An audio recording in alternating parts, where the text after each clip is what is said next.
I Had Gone A-Begging by Rabindranath Tagore.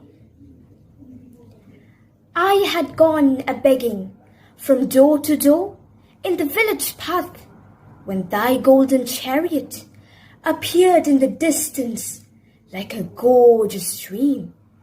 And I wondered, who was this king of all kings? My hopes rose high, and methought my evil days were at an end.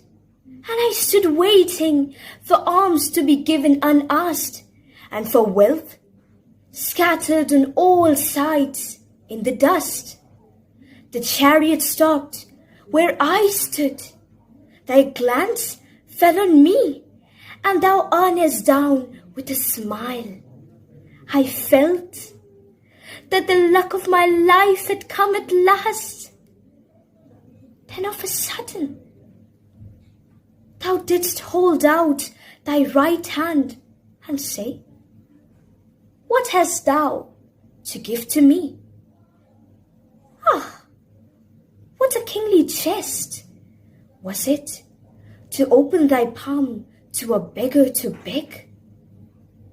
I was confused and stood undecided. And then from my wallet I slowly took out the least little grain of corn and gave it to thee. But how great my surprise when at the day's end I emptied my bag on the floor to find a least little grain of gold among the poor heap. I bitterly wept and wished that I had the heart to give thee my all. Thank you.